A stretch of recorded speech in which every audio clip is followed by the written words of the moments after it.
Hidup Jokowi! I'm okay, I'm fine. Kincana, Kincana, ting, ning, ning, ning, ning.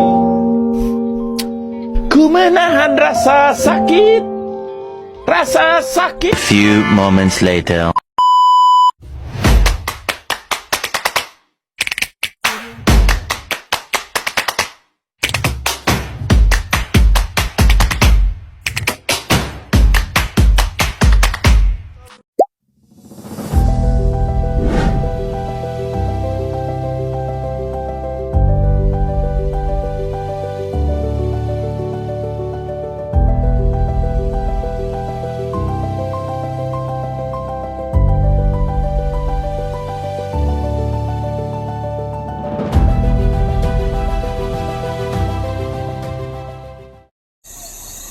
Oke, daon nih.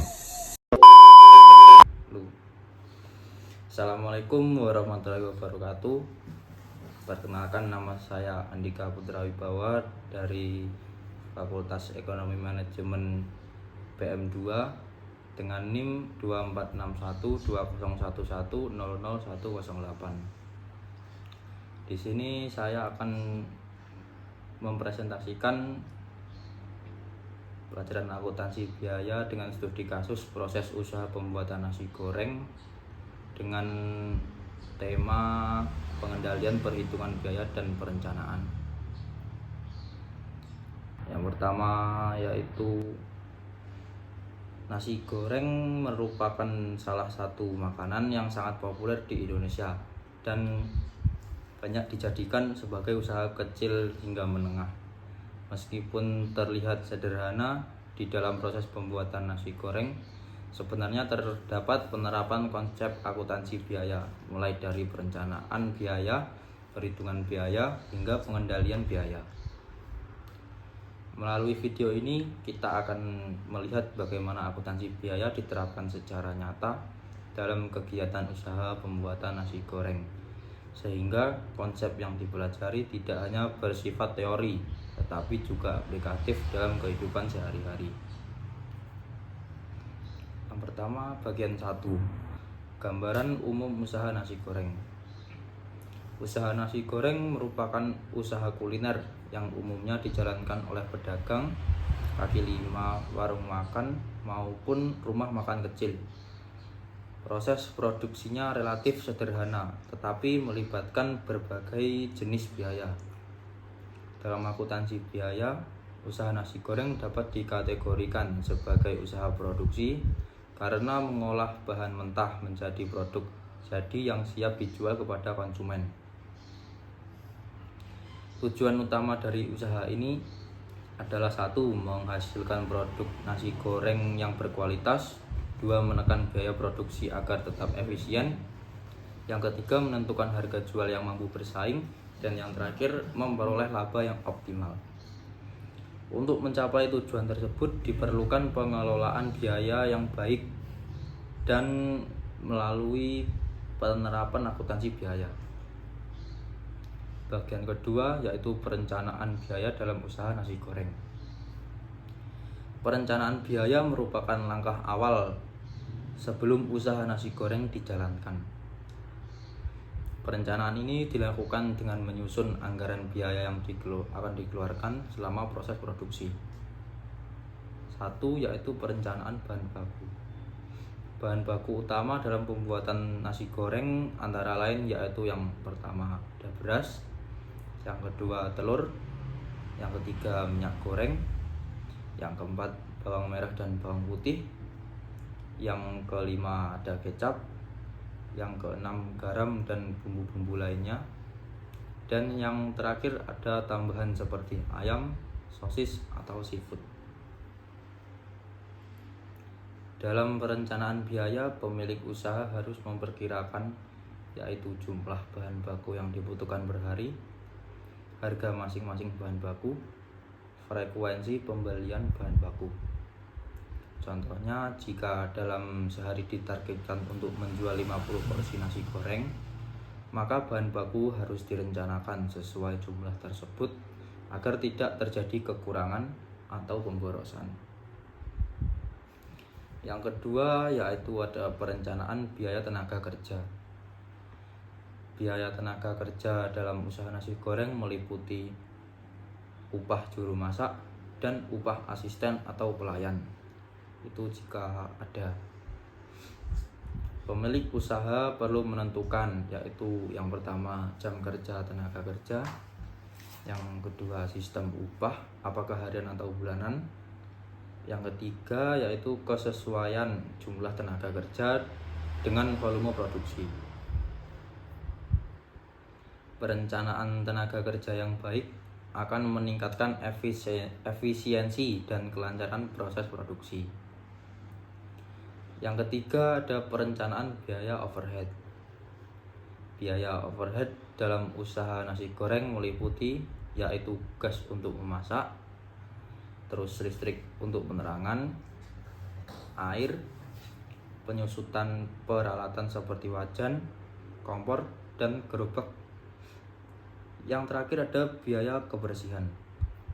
Meskipun biaya overhead tidak terlihat secara langsung per porsi nasi goreng, biaya ini tetap harus direncanakan karena berpengaruh terhadap total biaya produksi.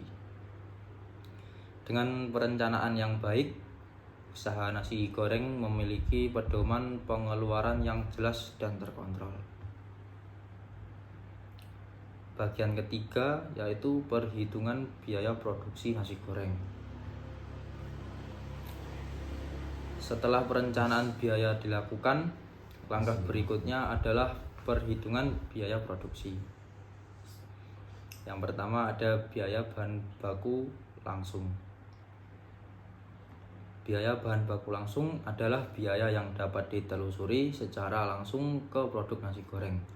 Contohnya yaitu beras, telur, minyak goreng, dan yang terakhir bumbu-bumbuan. Misalnya untuk satu porsi nasi goreng diperlukan biaya bahan baku sebesar Rp8.000. Jika dalam sehari memproduksi 50 porsi, maka total biaya bahan baku adalah Rp400.000. Yang kedua ada biaya tenaga kerja langsung. Biaya tenaga kerja langsung adalah upah yang dibayarkan kepada pekerja yang terlibat langsung dalam pembuatan nasi goreng. Contohnya yaitu upah juru masak per hari yaitu sejumlah Rp100.000.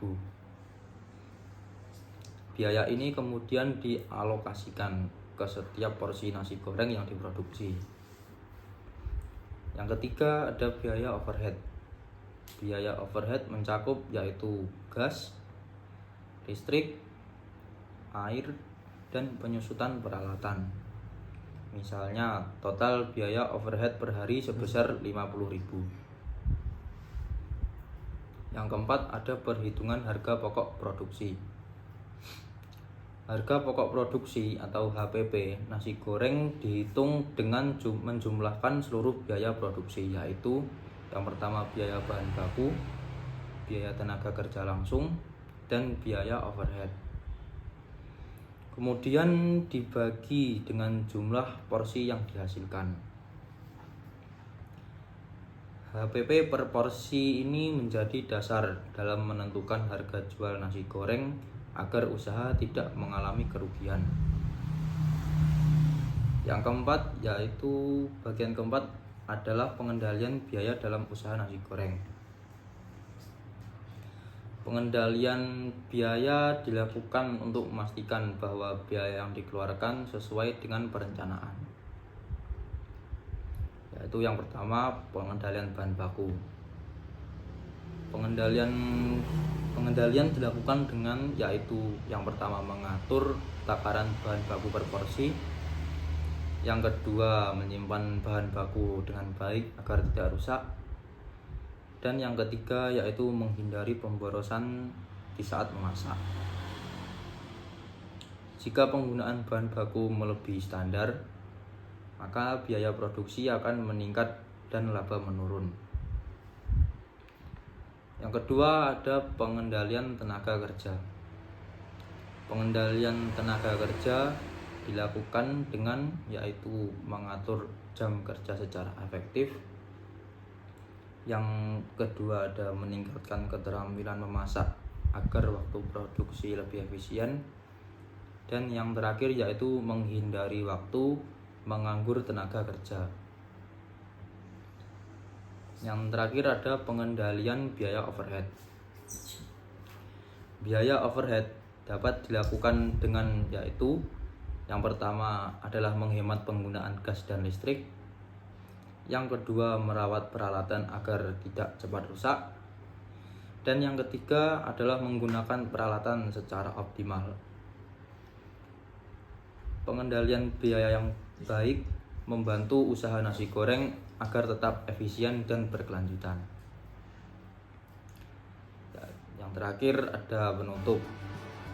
Dari pembahasan tersebut dapat disimpulkan bahwa usaha pembuatan nasi goreng merupakan contoh nyata penerapan akuntansi biaya dalam kehidupan sehari-hari.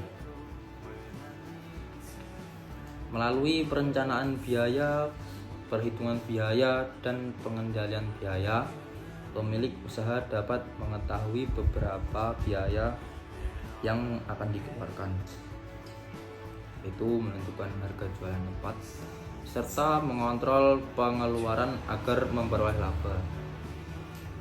Sekian presentasi dari saya tentang proses usaha nasi goreng. Sekian dan terima kasih.